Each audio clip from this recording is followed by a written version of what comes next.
What's up, everybody, and welcome back to Unplayable, your favorite show about our favorite games. There it is. Jay, you did a great job doing the introduction last week. I listened with pride, but I have returned from the land of the dead. Sounds like you guys are a little dead. We're all a little dead today, but Mike and Jay are here. Jim is actually dead. Yeah, there you go. Because he's not even here. But how are you guys doing? I'm doing great. I went to the beach a couple days. Yesterday. I went to the beach yesterday, hit the pool, just kind of been chilling. I had a friend in town from where I lived in Georgia for the weekend. So we just kind of hung out, played some board games, and just did shenanigans. Yep. Very nice. Still recovering from your con crud or whatever. Oh yeah, 100%. I have so much congestion still between my chest and my throat and my head. It's just trash. Yep. Mike? I'm hopefully okay. I don't know. I'm trying to delude myself into thinking that I'm just dehydrated, but I don't know. I've been traveling quite a bit the last few weeks. So I spent the last 5 days in Toronto, which was cool. I'd never been there before, but very cool city. And we stayed out too late, too many nights, and did not get that much sleep. And then last night I didn't get very much sleep. So hopefully I didn't run my body down into getting sick, and I'll wake up tomorrow feeling great. But you guys will find out next week on the next show. Unless you pass out mid-cast here. Yeah. Make great and then, for YouTube and then views. we'll really know. For those who missed last week, I was down for the count. Just got super sick, ended up quarantined away from my family, and living on NyQuil and Dayquil and ibuprofen and in this basement. So that's why it looks so nice back there. I reorganized here. I was just showing you guys, but I guess I'll show our listeners. But I painted Shatterpoint because let's go. When else do I have time to do stuff like that? What a pro. So I did that. I threw a bunch of fab cards out. I need to do that. But it was and so in many ways I'm like, okay, well, I watched a lot of YouTube. I rewatched all of Andor. By the way, Ahsoka comes out this week. Tuesday. Yes, I am 2 days. more excited about that than pretty much anything right now. It's gonna be great. I set up a lunch with some other Star Wars nerds on staff at work with me the day after, and we're just gonna sit and talk about and review awesome. It. It's gonna be great. Yeah.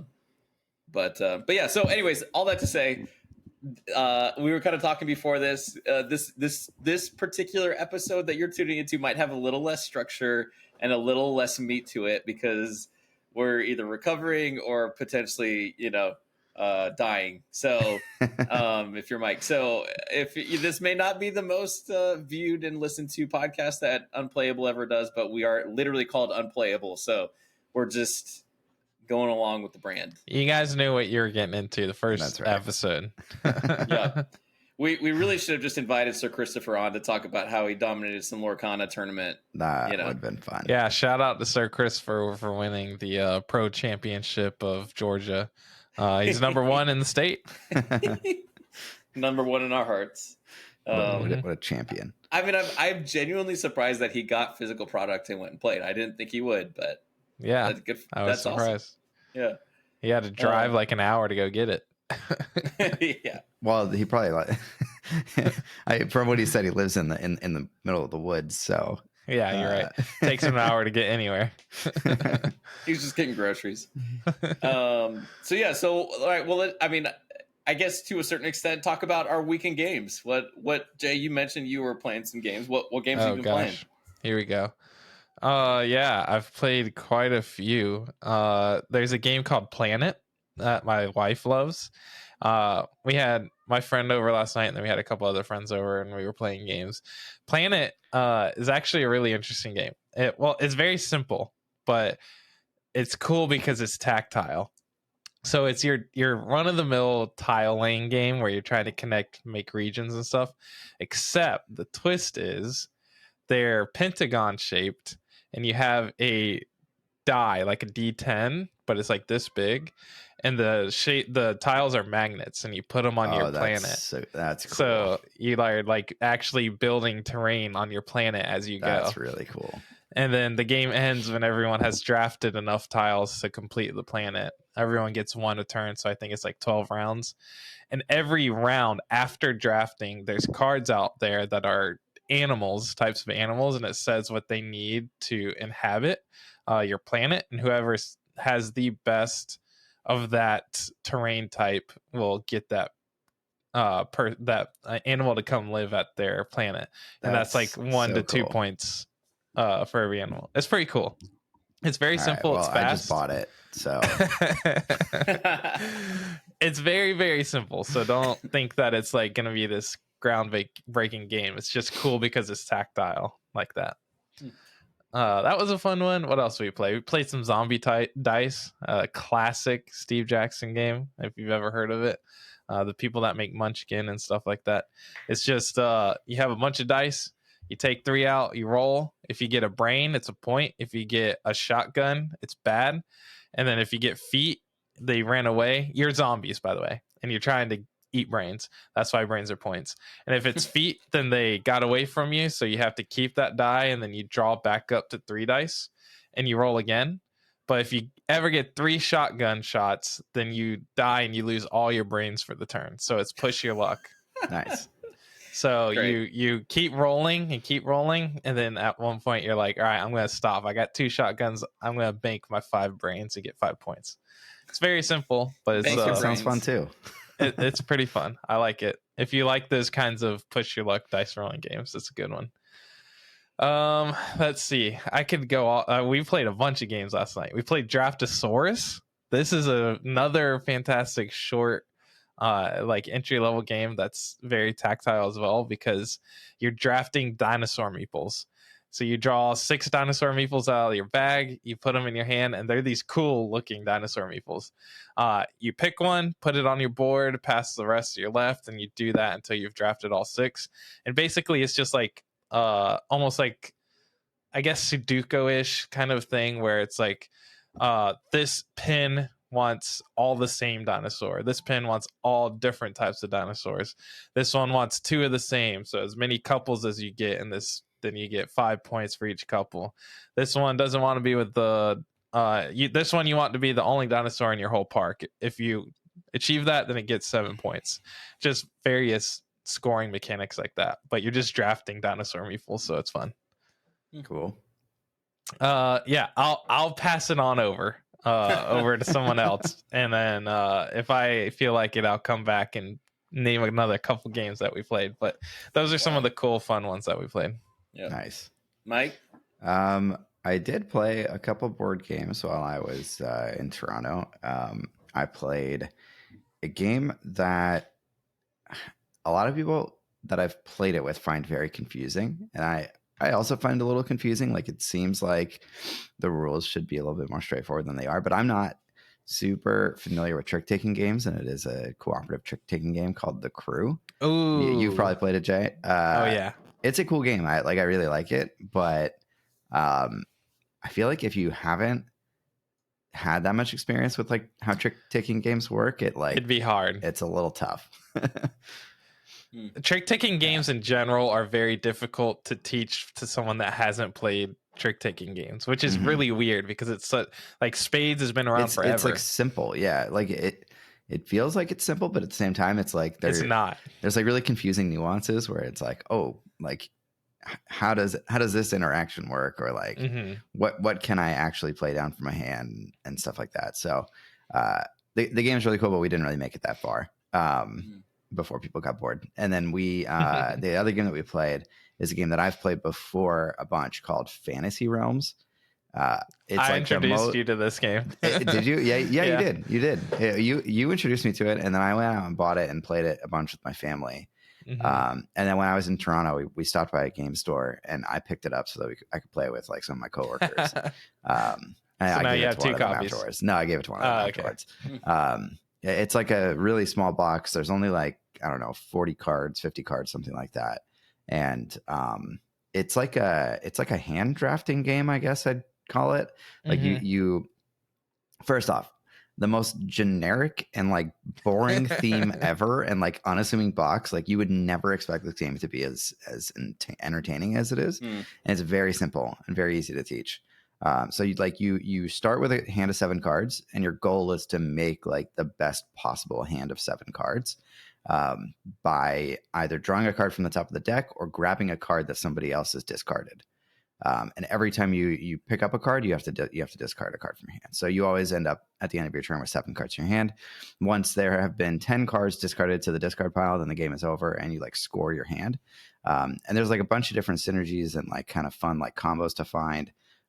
There are like beast cards, like wizard cards, army cards, like weather cards, like, and all the cards sort of reference other things that it wants you to also have, so you get more bonus points, or has like penalties where it's like, oh, the dragon can't be in the same hand as like the wizard else. Yeah, the arch wizard or something like that. Yeah, or so warrior. Very cool game, very simple, but I enjoy it quite a bit. So that's pretty much the extent of my board gaming. I did play a couple games of Lorcana last night with our friend nice. Lau, and I saw you guys he's got do a that. couple real spicy decks that I just absolutely got wrecked by. Yes, he's such a good deck builder. Like, he is a deck building wizard. Yeah. Because he's in the like the tournament, the TTS tournament that is it the Discord that's up? Lorcana HQ. Yep. But yeah, so and he played that deck against me, which is like a red-blue control deck with like the item package in it. Yeah. Very spicy deck. Yeah, and the items are like it's like a really they good do work. Yeah. Oh gosh. Yeah, I just when I was he posted the article of like, oh, they're talking about these 3 decks. I was like, oh, okay, I'll take a look, and I was just kind of going through like, yeah, okay, that's good. And Cabled was in there too, so like two of the 3 decks were like some of our like unplayable fans. Like, oh, okay, and then I was like reading his, and I was like, wait, what? Like I was like looking at the deck list, and I'm like 4 Tamatoa, like what? No, not 4 Tamatoa, like all these things. It's and, spicy. I went from like casually interested to like what the heck is happening. Yeah, same.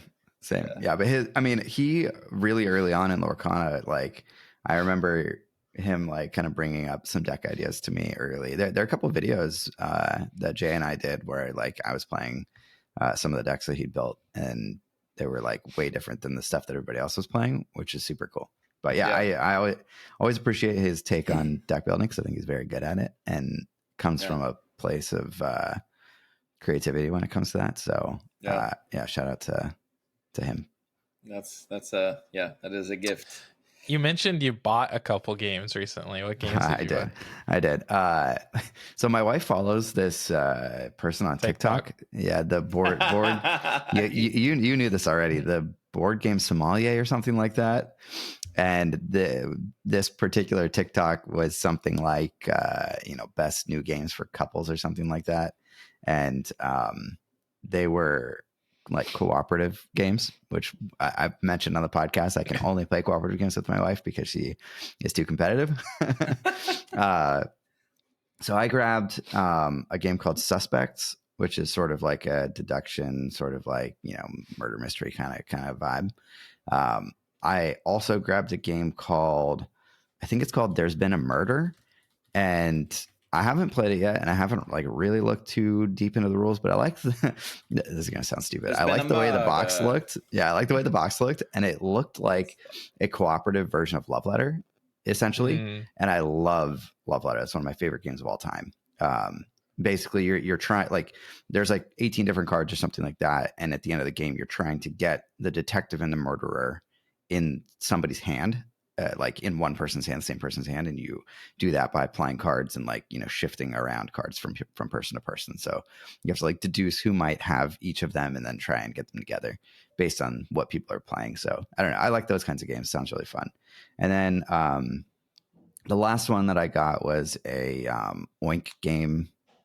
Oink Games is like the publisher. They have like really tiny boxes and really cool graphic design. And this one was called Order Overload, and it's like a cooperative memory game. So you draw cards from like this deck, and you read out like all the cards. So if we were playing the three of us, we would draw 4 cards, and it would be like, iced latte, like ham and cheese sandwich, bagel on toast, and then like maybe another iced latte. And then each person would get a card, or like you distribute the cards evenly, and like the whole group would have to like recall what the cards were. But I think it gets like harder and harder as you go. You're drawing like more and more cards, trying to remember the order. And I don't know. I haven't played it yet again, but it seemed like a fun game. And That's hilarious. I like playing games. Because that makes me think of, so I used to work at this sandwich shop, and when I first started there, it was a lot different than when I left, which was like years later. But when we first started, and we would get very busy, as the person making the sandwich, we took the orders from the people. So they would come up to the sandwich bar, we'd take the order, we'd start working on it, but we would take multiple orders at one time, and we had no ticket system. So like we took the orders, started working on several sandwiches at once because we steamed them. So we would make a few and then like put them into the steamer, steam them, and then we would put the condiments on it and lettuce, all that kind of stuff. So we had to remember all of the toppings that people wanted for those sandwiches. So it was really well at this a game. nightmare. It was terrible. It literally sucked. Like you got used to it and you got really good at remembering the stuff, but it just reminded me of that game. That's hilarious. That's good. Yeah. David, what you been doing? Yeah, what have you been doing? Well, Wait. Before you go, Jay, don't we get what's it called soon?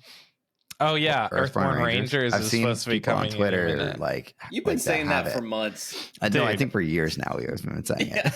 It feels like I'm very excited for this game. Like I want to play it. Yeah, same. all right.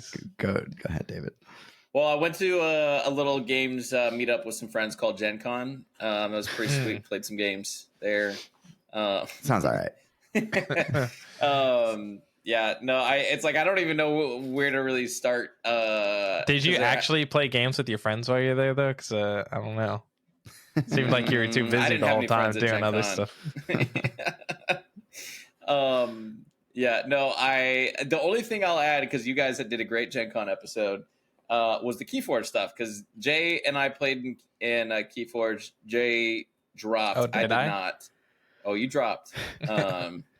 But the interesting part of this is Jay and I played a few games, like, because I couldn't decide what deck to play for the Keyforge National Championship at Gen Con.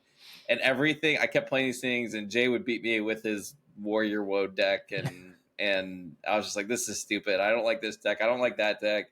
And like, even just like with Winds of Exchange, like what decks used to be good. It's like, oh, this. So finally, I'm like, literally like the night before, and we're about to go to bed. I'm like, screw this. I'm playing my custom named D-House deck at National Championships because I figured it's a win-win. It's like, all right, I go 0-2.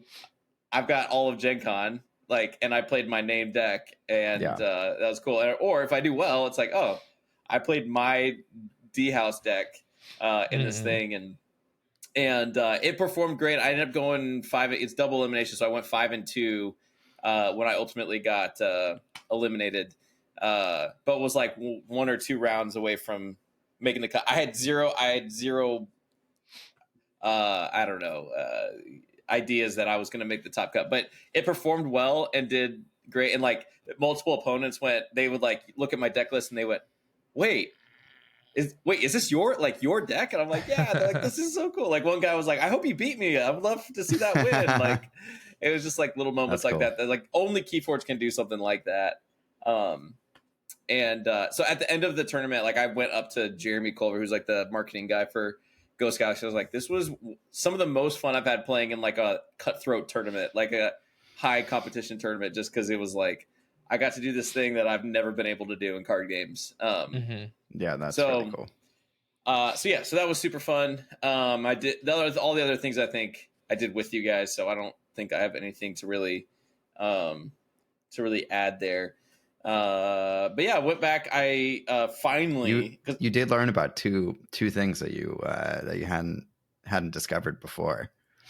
And that was Is it food related? It is. Falafels and acai bowls. I'm a huge fan now. Mike has made me a believer. Mike, I literally had an acai bowl for dinner last night. Amazing. I love hearing that. I had never one this morning had for it. breakfast. Like I always He's like, have you for want this thing? I'm breakfast. like, what the heck is an acai bowl? And then I had it like, that was good. I'm glad I could introduce you. Yeah. And falafels. I didn't even know what a falafel was. I'd heard about falafels, but we ate a lot of falafels at Gen Con. I ate a lot of falafels. Yeah, Jake got falafel like 8 times. Yeah, you eat it for lunch, then eat the leftovers for dinner. The place was really good, actually. Like it was good. better than some of the places I've been to in LA. And LA has pretty good falafel. Yeah. Nice. I haven't done that since I've been home because I'm nervous to like get the right one. Whatever. I do think there's a place by my work that might, so maybe if I get adventurous. But nice. That reminds me though, before we get done, you need to send me the coffee that you order online. Oh yeah. I'll send. Because I've been wanting, like, I wanted to you. drink coffee before this, and I didn't because I'm like cut out sugar, and I don't have any good coffee that's like meant to drink black. So yeah. No, I want something. I'll send you the link. All coffee is meant to drink black. Until Not we're sponsored by Starbucks, them, I'm not gonna mention it. Yeah, I drink K-Pods every day, black. Like and Starbucks K-Pods black. I do drink all gross. coffee black, but I also have a really high tolerance for bad coffee. I do too. Yeah, but Honestly. it's like we have if you're like gonna maple drink it at pecan. home, you might as well get good coffee, right? So Yeah. But it's like I don't want to drink caramel macchiato black. It's just it's meant to be sugarized and stuff. Like I want what's meant to be. Yeah, you want black. like a good quality.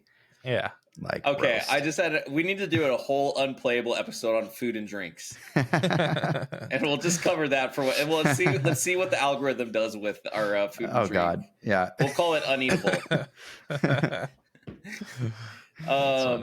Yeah, so let's see. So at Gen Con, I wanted to get a Shatterpoint demo. Had one scheduled. Ultimately, decided to leave. It was Sunday. I was tired, and I was kind of I played so many games. I was just like, I just want to go home. Mm-hmm. But got back in at our local store. There's our local store has a Discord channel, and some of us were talking like, hey, we all want to learn this thing. So got to meet up and play.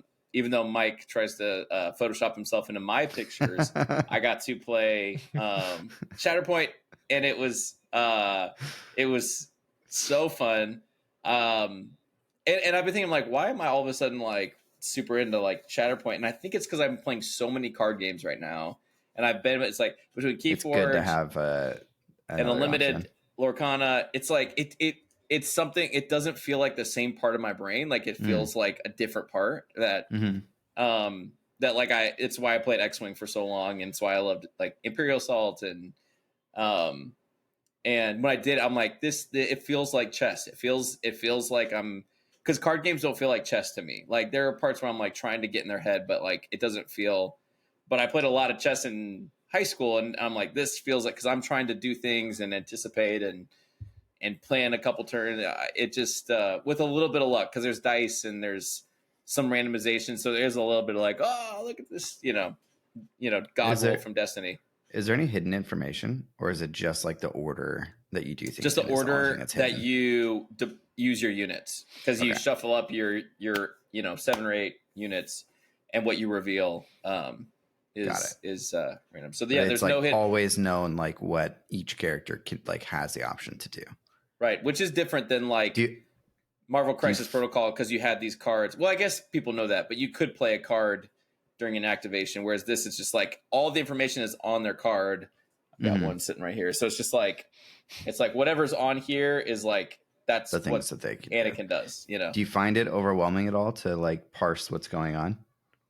Oh, for sure. I think, but part of it is like because you didn't build your deck, you put together 2 teams, which is like 8 units. But you do have to kind of sit there and like know at least to some extent like what do these do, so you don't have to sit and stare and read like what it does.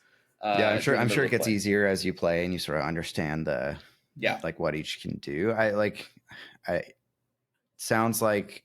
If you're playing League of Legends or something like that, probably takes you a while to figure out what each like champion can do. But once you sort of have, once you've done it a bunch of times, you sort of intuitively know the options. But Yeah. That reference went over David's head. He said, "I'll play League of Legends." Just nodding my head, like, yep, totally. like, oh, that sounds like a video game. Have you?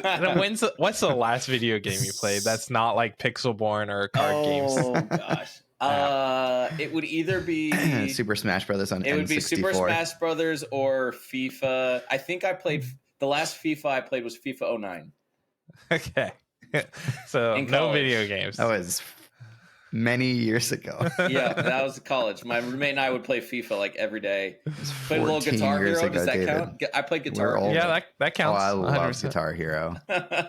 Yeah, me too. I but really want to get a Guitar Hero controller and like play through it again.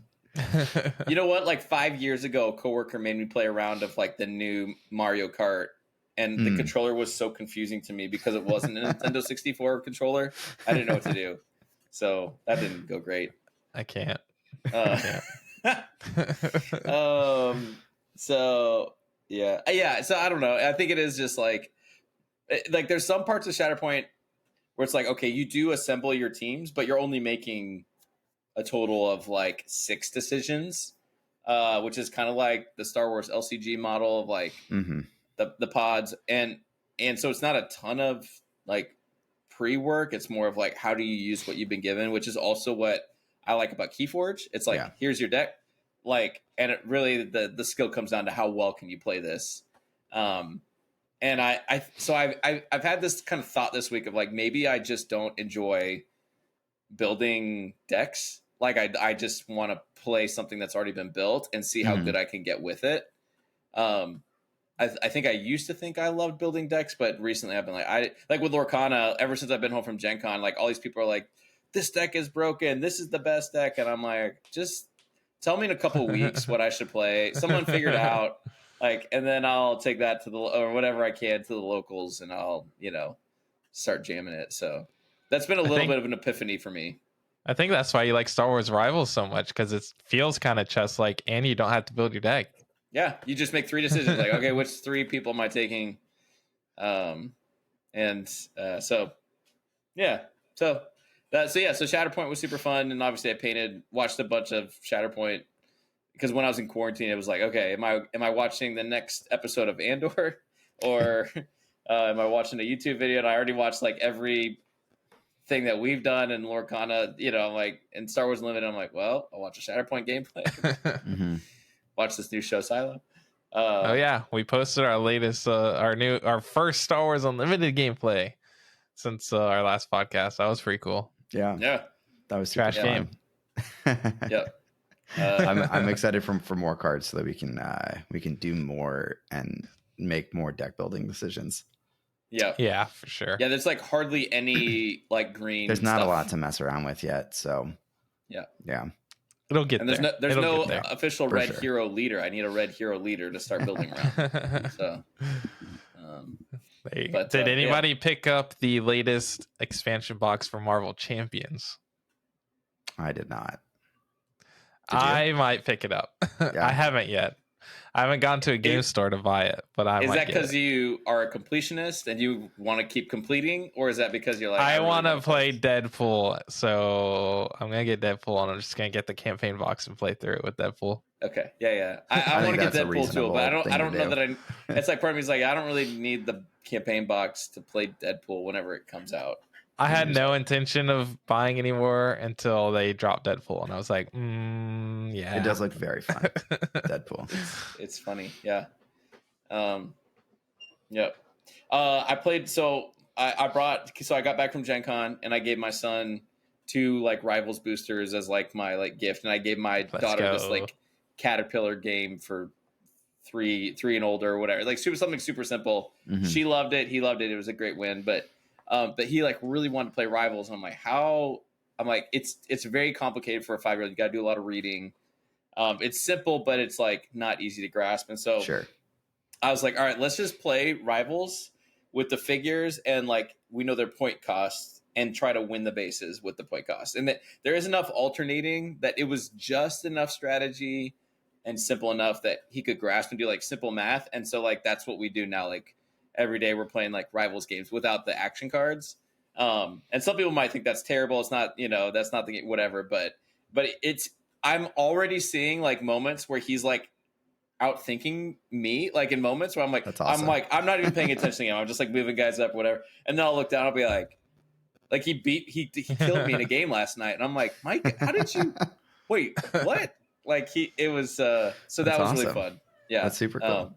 Have you thrown in locations that have like abilities yet? Yeah, but we just ignore them. You So it's just like the point yeah. cost. Yeah, on the thing. So it's like I think that would be like the next step, right? It's just like use the location abilities.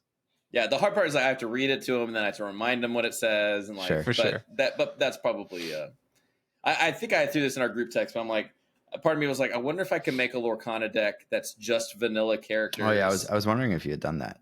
I haven't done it, but I'm like, I'm curious. You, if I you totally could. You totally could. Because he does math on his fingers. He's like, okay, if I. So for all the other parents out there, I'm wondering if like anyone else is trying to figure that out. Just how do I? Because he's definitely interested. It's just like, okay, how do I do this in a way that makes sense? So yeah, maybe try like a really small deck size, like only go to like 5 lore or something like that. Maybe that's it. Just to see if he'd pick up on it. I don't know. And maybe I won't limit it to like ink either, so I could you can just kind of throw it all the different vanillas, all the characters that he thinks are the coolest. Yeah. Make a very thematic Lion King, and he's happy. Yeah. If it was my daughter, she'd be like, "If it's not a princess, get it out of here." Like I don't like. She's very nice. Yeah. I'm trying to think. Like, I did have a friend say, like, "Hey, I saw your Star Wars Unlimited demo on YouTube." On his like algorithm, it like popped up, and he watched. He's like, "I want to learn this game," and I'm like, "Yes." So I started a Chicago area like Star Wars Unlimited Facebook group, and that started filling up with people already. Oh, nice. So just trying to get like that local scene together, because it is really cool with Lorcana releasing this weekend, like. All the different stores around who are starting to set up like weekly league play and tournaments, and I'm like, this is so nice to see, and it's like stores owning it, because I feel like I've always had to do like a majority of the lifting when it came to like Destiny and X-Wing and some of the other games I played. So and like Keyforge, so I'm like, I hope I don't think Unlimited will have this same like just insane response, because it's just a limited audience. But I hope it kind of grabs onto that local scene too. Yeah, and then I think in October I have Miami TCG Con. Oh, are you going? I guess Lorcana is going to be hosting a tournament at, so I guess I'm going to try to go to that if I can. Then on top of that, down here, there's something called Apex Gaming and Esports. And they're having a $5,000 invitational Lorcana event. Wow. So I'm going to try to get... You better start grinding. Dude, I'm going to try to get invited to that. Chris will start coming. Yeah, he can stay at my place. So I'm going to try to get in on that. Vacation. I'm very curious what try hard Lorcana is going to feel like. I know. Me too. I guess I'll find out. I hope it's not awful. Yeah. It's going to be. Yeah, that's interesting. Yeah, that's cool. Nice. We did get news. Lorcana Set 2 is coming in November. Apparently, like one article posted that like November 17th. That's crazy. Right in time for it's pretty awesome. Yeah, Christmas gifts. Right in time for the holidays. Very smart release. Tough cadence. part about that is they haven't even finished like getting enough product for set I know 1. for the first wave. I know. I think it'll be fine by then. I think by October 1st, everyone will have what they want to have. I think it's so weird. Like I think people's attention span now too is so short that you really want 4 sets a year rather than 3. So I think it'll feel like the right cadence. Like November is going to be farther away than we think it is. Oh, for sure. it's going to go by It's- fast, but it's going to be a it's- lot of time playing with the same cards until then. Right, especially with Pixelborn having already been a thing, and it just accelerates the meta. Like people are making definitive, like this is the set one deck, which we know will continue to change every week. But Of course. because so many more games are being played Yeah. at a higher level, even if it was just TTS, there wouldn't be nearly as many games being played if it was just TTS for Lorcana. Yeah. There'd still be a lot, but not the level it is right now. So I agree. I do think it's going to come. It'll be interesting to see what it feels like when it comes to Star Wars, which will have 3 per year rather than 4. Yeah. Yeah. I think Fab has 3 a year too, but Do they? I can't remember now. I think it was 2 supplements and 1 regular, Mm-hmm. which is even worse. They've changed because that. you can only draft 1 set a year. Yeah, they've changed that, and I think all their sets now are going to be regular base sets instead of having any supplemental sets. But yeah, it does feel like, but 3 is going to be tough. Every 3 months is going to be tough on the wallet. True. Yep. But Especially when their packs are so expensive. yeah, the packs are expensive, but from what I've seen so far, the singles aren't that crazy. No, especially for such a squeezed supply. Like I think if you're just in it to play and you just want to like build the decks that you want to play with, it doesn't seem like it's gonna be that crazy to get into it. If you're a collector, on the other hand, it will be expensive. But in theory, if you're a collector, you know that. yeah, you're already there. Yeah, so you're willing to pay for it. But I don't know. Yeah. Luckily, November lands between my birthday on October 28th and Christmas. So, I can dip into both holidays to nice. Get some more kind of stuff. I like it. Now, when Unlimited drops, do we pay any credit to the theoretical release month leak for Unlimited? Was that in March? Yeah. What do we? I don't know. The odds are. I think it makes sense. Like, so the story is an artist for Unlimited tweeted something that said Star Wars Unlimited coming March 2024. A bunch of people grabbed it, posted it, and then the artist edited the tweet. So we don't know, but yeah, March makes sense to me if it is March. How many months are there between November and March? 3. No, January, February, March. So yeah. December, January, February. So Lorcana set 3 would come out in February, then, and Star Wars Unlimited would launch in March. May, June, July, August. Which that would make sense if it was February. No, that's too soon because it's technically it releases to stores November 18th, and then and big box on December. Okay, so if they're doing September, December, January, February, March, it would be the same theoretical leap. So it would be the same month. So that'll be very interesting if those have to go head to head. It can also be one of those things that it was Q1 and it just defaults to March 31st. Sure. Yeah, potentially. But we don't know. Yeah. I mean, March seems like it's accurate. I mean, it's probably later than people want, but you don't want to drop it in January because everyone spent all their money. Yeah. The holidays. February is just an awkward time. So March is spring break. And everyone is at the peak of their seasonal affective depression with how cold it is in most places. Not your places in California and Florida, but for those of us in places like Chicago and it's no one wants to go outside. Just get me to spring. March feels right because it's there's hope. Here we go. Yeah. That'll be interesting to see how that shakes out. Well, which Star could be Wars cool Unlimited in March is their only hope in terms of Star Wars card games. Because if this one tanks, no more. Yep. Oh, they could make 10 more. They could all tank, and I'll still somehow I know, be back.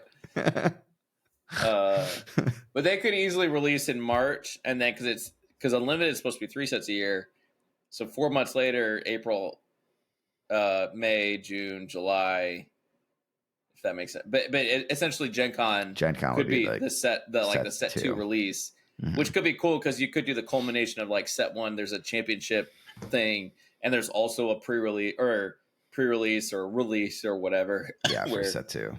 set 2 is you're drafting and for the first time and seeing everything.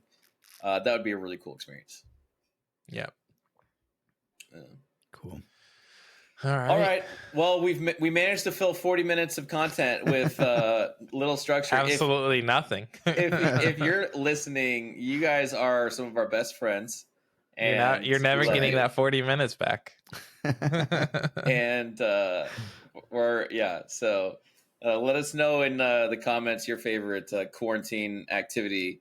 I might need some ideas. Yeah, Mike may need it here this week. Or ideas on how to make it so his wife doesn't murder him after being gone at Gen Con in Toronto. Gone to Gen Con, gone to Toronto, and then I'm going to PAX in 2 weeks in Seattle, and then 2 weeks after that I'm going to Singapore. So it's a great week to quarantine and his work schedule, but his family schedule. Yeah. Awesome. All right. Well, I'm sure there will be more videos coming from us soon, but thanks for tuning in, guys. And we'll see you in the next one. Bye-bye. Bye. Bye.